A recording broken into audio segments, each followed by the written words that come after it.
Hello students, welcome to magnet brains. मैं Rupali Verma. Magnet brains आपको 100% free education देता है, तो इसका लाभ उठाते रहिए, क्योंकि पढ़ाई में कहीं ना कोई समस्या ऐसी आ जाती है कि आपको लगता है कि अरे इसको कहाँ से समझें, कैसे करें, क्या करें। तो इन सभी समस्याओं का हल आपको यहाँ पर आकर मिल सकता है।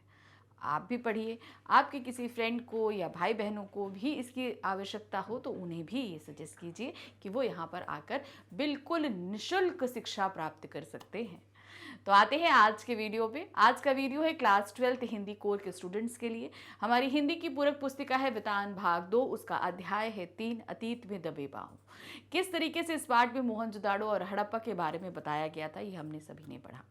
तो पिछले 10 सालों में, यानी कि 2022 से लेकर 2013 तक, इन 10 सालों में इस पाठ से किस किस तरीके से प्रश्न पूछे गए हैं, कैसे कैसे प्रश्न पूछे गए हैं, कौन कौन से प्रश्न पूछे गए हैं, ये सभी कुछ हम देखेंगे। यानी कि CBSE previous year question solutions को हम आज देखेंगे। तो शुरू करते हैं पाठ को। तो यहाँ पर सबसे पहले जो है वो हमारा पूरा पाठ आधारित प्रश्न जो आ रहे हैं, याद रखिएगा जो हमारी हिंदी की पूरक पुस्तिका है, ये इसमें से जितने भी प्रश्न पूछे जाएंगे ये टोटल आपके दीर्घोत्तरीय प्रश्न रहेंगे। 80 से 150 शब्दों, यानी कि मान के चलिए 60, 70, 80 या 150 शब्दों के बीच में ही इनके क्वेश्चंस पूछे जाएंगे।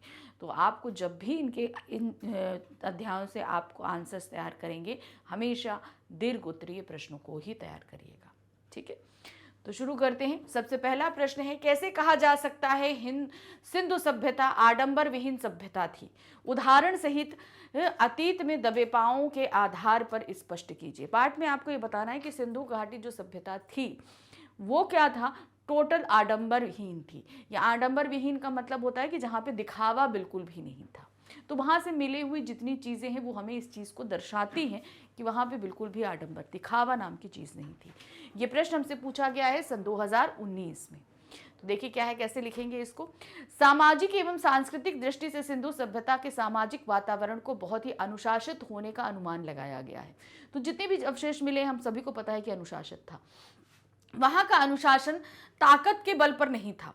नगर योजना, वास्तुशिल्प, मुहर, पानी या साफ सफाई जैसी सामाजिक व्यवस्था में एक रूपता से यह अनुशासन प्रकट होता है।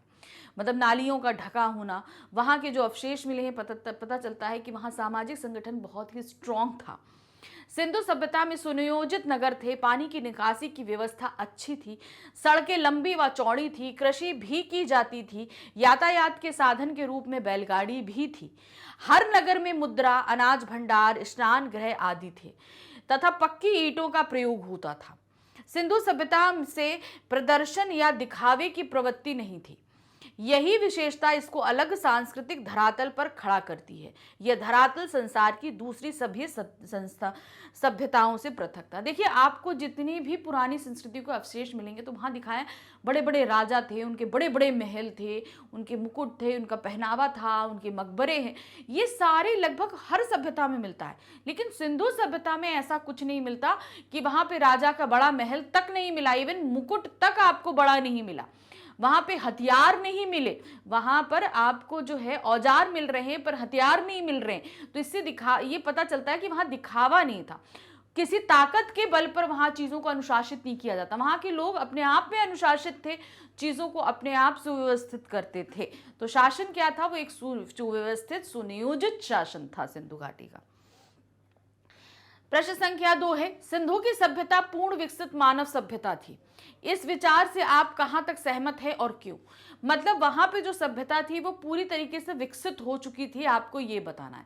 अब इसके साक्ष्य जो हैं आपको इनके खंडरों से ही मिल जाते हैं। देखिए, वहां पे हर एक चीज का प्रबंध था, साथ ही हर एक चीज पक्की ईंटों से बनी थी, पूरी तरीके से नियोजित थी कि भाई सड़क इतनी चौड़ी होनी है, सीधी जानी है, नालियां ढकी होनी है, स्नानागार भी अगर बने हैं तो वहां पे गंदा पानी अंदर नहीं आए, अंदर का साफ पानी बाहर नहीं रुके जाए, बिल्कुल भी रिस्क। दूसरा, जो स्नानागार बने हैं उनका उनका दरवाजा कभी एक दूसरे के सामने नहीं खुलता था, है ना। तो ये सब चीजें क्या बताती हैं कि वो पूरी तरीके से एक विकसित जो है वो विकसित मानव सभ्यता थी। तो ये प्रश्न जो हमसे पूछा गया है ये सन 2019 में पूछा गया है। क्या है? देखिए, सिंधु की सभ्यता पूर्ण विकसित मानव सभ्यता थी। इस विचार से हम पूर्ण रूप से सहमत है, क्योंकि ये सभ्यता धर्म तंत्र या राजतंत्र की ताकत का प्रदर्शन करने वाले महलों, उपासना स्थलों आदि का समर्थन नहीं करती, बल्कि ये सभ्यता समाज व मानव पोषित संस्था की का समर्थन करती है। इस सभ्यता में आडंबर का स्थान नहीं दिया गया है, अभी तो चारों ओर सुंदरता ही दिखाई गई है। सभ्यता के केंद्र में समाज को प्रथम स्थान दिया गया, मतलब यहाँ पे राजा को केंद्र स्थान नहीं दिया, यहाँ समाज को केंद्र स्थान मिला है। इन्हीं बातों के आधार पर हम कह सकते हैं कि सिंधु की सभ्यता पूर्ण विकसित मानव सभ्यता थी। आप देखिए, जो भी सभ्यताएं डेवलप कर रही थी उनमें सभी जगह कहीं ना राजा या सामंत इस तरह के लोग शासन करते थे, लेकिन यहाँ पे शासन था बल के तौर पे ऐसा देखने को नहीं मिलता। दूसरा, यहाँ कर जो खंडहर मिले हैं वो भी इस चीज को बताते हैं कि यहाँ के लोग जो हैं वो पूरी तरीके से अनुशासित थे, यानी कि सभी लोग अच्छी एक डेवलप सोसाइटी में रह रहे थे। प्रश्न संख्या 3 है, अतीत में दबे पांव के आधार पर सिंधु घाटी सभ्यता की प्रमुख विशेषताओं की चर्चा करनी है। तो जो विशेषताएं हमने इस पूरे पार्ट में देखी हैं इस सभ्यता की, वो हमें बतानी है। ये प्रश्न हमसे पूछा गया है सन 2017 और सन 2016 में। देखिए क्या है, सामाजिक एवं सांस्कृतिक दृष्टि से सिंधु सभ्यता के सामाजिक वातावरण को बहुत अनुशासित होने का अनुमान लगाया गया है। वहां का अनुशासन ताकत के बल पर नहीं था। नगर योजना, वास्तुशिल्प, मुहर, पानी या साफ सफाई जैसी सामाजिक व्यवस्था में एक रूपता से यह अनुशासन प्रकट होता है। सिंधु सभ्यता में सुनियोजित नगर थे, पानी की निकासी की व्यवस्था अच्छी थी, सड़कें लंबी व चौड़ी थी, कृषि भी की जाती थी, यातायात के साधन के रूप में बैलगाड़ी भी थी, बैलगाड़ी के भी अवशेष मिले हैं उसमें। हर नगर में मुद्रा, अनाज भंडार, स्नान गृह आदि थे तथा पक्की ईंटों का प्रयोग होता था। सिंधु सभ्यता से प्रदर्शन या दिखावे की प्रवृत्ति नहीं है, मतलब वहां पे आपको कोई चीज दिखाया जा रहा है कि नहीं हम बड़े अच्छे हैं तो हर चीज को अच्छा रखा जाए, ऐसा नहीं। जो चीज वहां वास्तविक थी वही चीज प्रदर्शित होती थी। यही विशेषता इसको अलग सांस्कृतिक धरातल पर खड़ा करती है। यह धरातल संसार की दूसरी सभी सभ्यताओं से पृथक है। तो ये इसकी विशेषताएं हैं इस सभ्यता की। प्रश्न संख्या 4 में हमारे सामने एक ही जैसे दो प्रश्न अलग अलग तरीके से प्रस्तुत किए गए हैं और अलग अलग सालों में हैं। तो देखिए क्या दिया है, उन तथ्यों का उल्लेख कीजिए जो लेखक की इस मान्यता की पुष्टि करते हैं कि सिंधु घाटी की सभ्यता समृद्ध तो थी परंतु उसमें भव्यता का आडंबर नहीं था। तो समृद्धता तो थी, ये चीजें हमें वहां से मिले अवशेषों से ही पता चलती है। ये प्रश्न हमसे पूछा गया है सन 2021-22 और सन 2016 में। तो 21-22 का मतलब है सन 2022 में जो हमारा सेकेंड टर्म सब्जेक्टिव हुआ था उसमें ये प्रश्न पूछा गया था। दूसरा प्रश्न आते हैं, सिंधु सभ्यता साधन संपन्न थी पर उसमें भव्यता का आडंबर नहीं था। ये प्रश्न हमसे पूछा गया सन 2021, 22 और 18 में। अब ये जो है ना, अब यहाँ पर ये कंफ्यूज नहीं हो जाएगा, अलग अलग सेट्स में क्वेश्चंस पूछे जाते हैं। तो ये भी 21-22 में यानी कि सेकेंड टर्म के सब्जेक्टिव में और सन 2018 में पूछा गया है। अब इसका उत्तर देखिए क्या है, सिंधु सभ्यता साधन संपन्न थी, वहां हर तरह के साधन उपलब्ध थे, फिर भी इसमें आडंबर या बनावटीपन का लेश मात्र भी ही नहीं था, मतलब जरा सा भी दिखावा वहां पर हमें दिखाई नहीं देता है। ये हर प्रकार से साधनों से भरी पड़ी थी। इस सभ्यता में वहां की व्यापारिक व्यवस्थाओं की जानकारी तो मिलती है मगर सब कुछ आवश्यकताओं से जुड़ा हुआ नहीं है, मतलब हर चीज मिल रही है लेकिन हर चीज आवश्यकता से जुड़ी हो ऐसा हमें नहीं। भव्यता के आडंबर का प्रदर्शन कहीं नहीं दिखाई देता। निर्माण शैली हर तरफ से विस्तृत होने के बाद भी लोग दिखावे से बहुत दूर है। तो जो चीजें, जितने भी चीजों का निर्माण किया गया है बहुत ही अच्छी तरीके से सुनियोजित ढंग से है लेकिन दिखावा नहीं है। सभ्यता का निर्माण व्यवस्थित तरीके से किया गया है, जो वस्तु जिस रूप से सुंदर लगती थी उसका निर्माण उसी ढंग से किया गया है। पुरातात्विक तथ्यों से पता चलता है कि सिंधु सभ्यता अत्यंत विशाल थी। अब वहां पे आप देखेंगे अगर ईंटों की जरूरत है जहां पर तो ईंटें ही हैं। आपको देखिए वहां पर अगर पहली मंजिल है तो मोटे दीवारें हैं, उसके ऊपर दूसरी मंजिल खड़ी की गई, स्नानागार वगैरह भी वहां पर दिए गए हैं। तो जो चीजों की आवश्यकता थी वही चीजें बनी है। दिखावे के तौर पे कोई मूर्ति या कोई महल जैसे टाइप की चीजें कहीं हमें देखने को नहीं मिलती हैं। नेक्स्ट क्वेश्चन है, मोहनजोदड़ो के घरों, बड़े घरों में छोटे कमरे होने का क्या कारण था? जो बड़े बड़े घर थे उनमें छोटे छोटे कमरे क्यों दिए गए थे?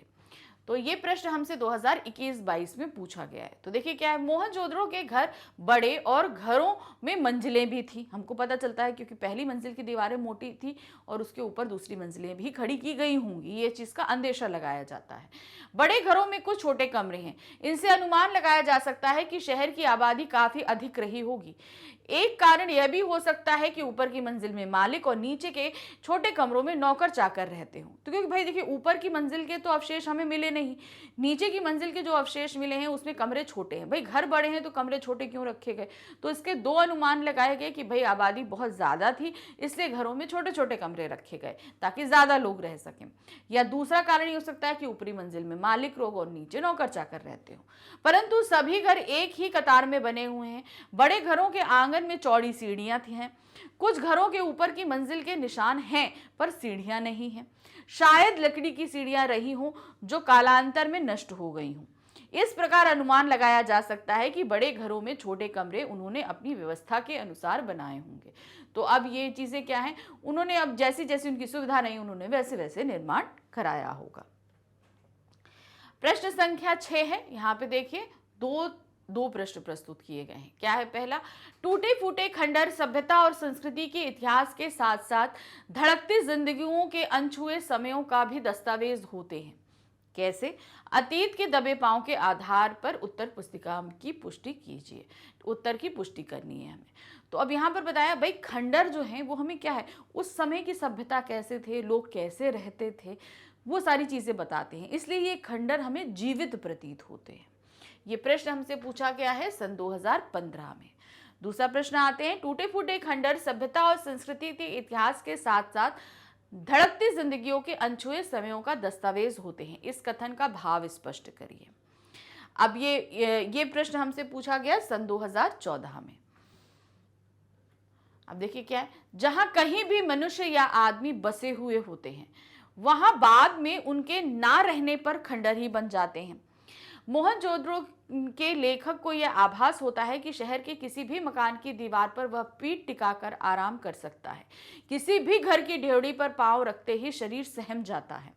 रसोई की खिड़की पर खड़े होकर रसोई की गंध महसूस की जा सकती है और शहर का कोई सुनसान रास्ता हमें बैलगाड़ी की धीमी सी आवाज का संदेश सुनाता है।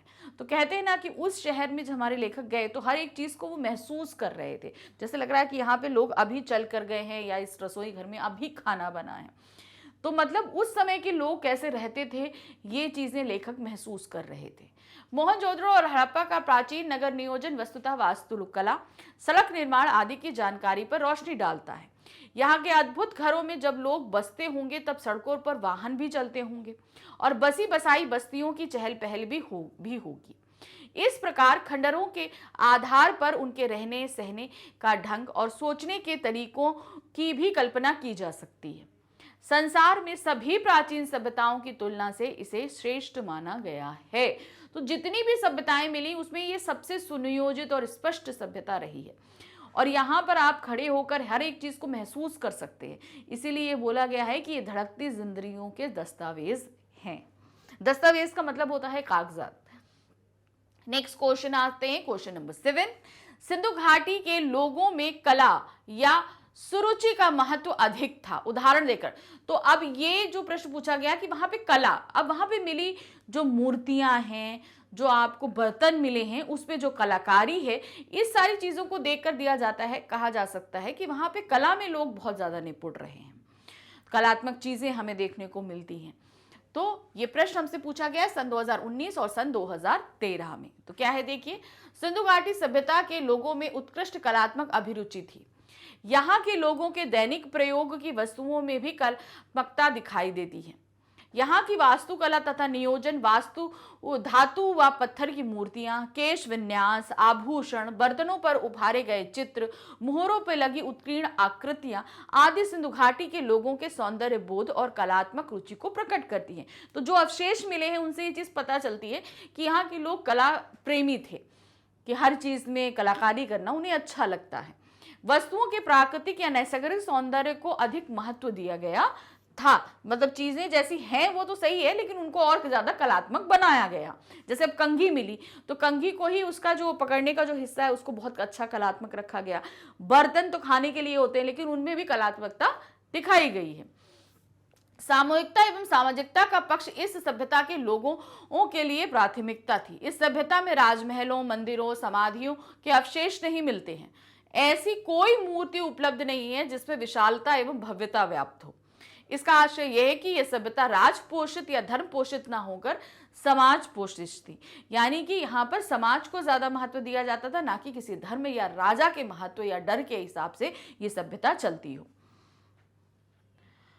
प्रश्न संख्या 8 है, मोहनजोदड़ो का अनूठा नगर नियोजन आधुनिक नगर नियोजन के प्रतिमान नगरों से बेहतर क्यों है? उदाहरणों के आधार पर स्पष्ट कीजिए। अब ये प्रश्न हमसे पूछा गया है सन 2013 में। तो अब देखिए यहाँ पर आजकल के नगर ले लीजिए, खुली सड़क, खुली नालियां हैं, ठीक है, अव्यवस्थित तरीके से घर बने, कहीं यहाँ बने कहीं वहाँ बने, आप घर को पता भी ढूंढना चाहो तो बड़ी मुश्किल होती है। सड़कें कहीं चौड़ी हैं, कहीं टेढ़ी हैं, कहीं पतली हो जाती हैं, तो ये चीज़ें हैं। तो आप यहाँ पर देखोगे ना, यही चीज़ें आप सिंधु घाटी सभ्यता में यानी कि मोहनजोदड़ो में देखोगे तो हर चीज़ बहुत ही सुनियोजित ढंग से बनी है। प्लान्ड सिटी जिसको हम बोलते हैं ना, जैसे इंडिया में आप देखोगे तो चंडीगढ़ जो है वो प्लान्ड सिटी है, फर्स्ट प्लान्ड सिटी रही। तो अब इससे पहले प्लान सिटी बन चुकी थी, ये लोगों को पता नहीं था। सिंधु घाटी सभ्यता को अगर आप देखोगे तो वो पूरी प्लान करके सुनियोजित तरीके से बनाई गई सिटी थी। तो क्या है, मोहनजोदड़ो की नगर योजना वास्तव में आज के सेक्टर मार्ग कॉलोनियों के नियोजन से अधिक बेहतर थी। मोहनजोदड़ो की सड़कें चौड़ी थी, यहाँ की सड़कें सीधी या आड़ी थी। मोहनजोदड़ो की जल निकासी का प्रबंध इतना उन्नत था कि आज के वास्तुकार भी उसे देखकर सोच में पड़ जाते हैं। यानी कि जल को जो बाहर, गंदे जल को जो कहते हैं ना, घरों से जो निकलते हैं बाहर या शहरों से जो बाहर पानी निकलता है, उसका नियोजन बहुत अच्छा था। नगर की योजना अत्यंत सुव्यवस्थित एवं वैज्ञानिक रूप से तार्किक थी। घरों की बनावट हो या सार्वजनिक स्थलों की योजना, सभी में तार्किक सुव्यवस्था दिखाई देती। हर चीज एक बहुत ही सुनियोजित और तर्क सम्मत तरीके से तैयार की गई थी।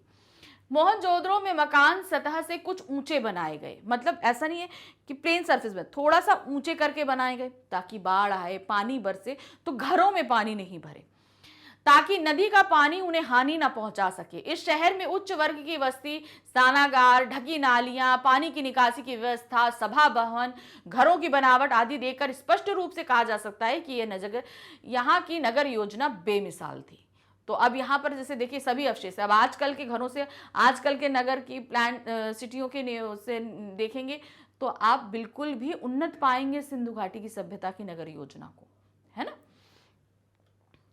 अब आते हैं पृष्ठ संख्या 9 पर। कला की दृष्टि से हड़प्पा सभ्यता समृद्ध थी। पाठ के आधार पर उदाहरण स्पष्ट कीजिए। ये प्रश्न हमसे पूछा गया है सन 2014 में। तो अब आपको ये ध्यान देना होगा कि हमने बताया था अभी थोड़ी देर पहले कि यहाँ जो अवशेष मिले हैं उसके तरीके पे हम बता सकते हैं कि यहाँ पर कला बहुत ही ज़्यादा फल फूल रही थी। लोग कलात्मक थे, हर चीज़ में कलाकारी करने का हुनर था उनके पास में। तो क्या है, कला की दृष्टि से हड़प्पा सभ्यता अत्यंत समृद्ध थी। इस सभ्यता के लोगों में कला के प्रति समृद्ध दृष्टि तत्कालीन मनुष्यों की दैनिक प्रयोग की वस्तुओं में स्पष्ट रूप से दिखाई देती है। यानी कि उस समय की जो आपकी डेली रूटीन के जो प्रोडक्ट्स थे, जो जिन चीज़ों को आप यूज़ कर, जैसे यूटेंसिल है, आपके कॉम्स हैं, जो कुछ भी आप जो कुछ भी यूज़ करते थे, उन सभी में जो है ये कलात्मकता दिखाई पड़ती है।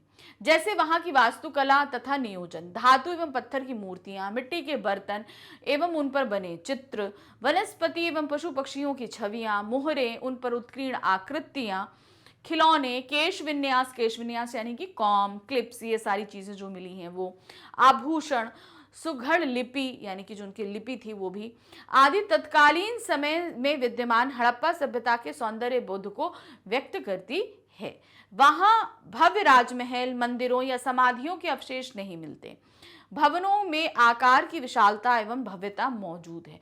तो जब वहां पर जो घर लोगों के रहने के लिए बनाए गए हैं वो भी जो हैं वो भव्य हैं, यानी कि बड़े बड़े विशाल बड़े बड़े घरों को बनाया गया है ताकि लोग आसानी से वहां पर रह सके।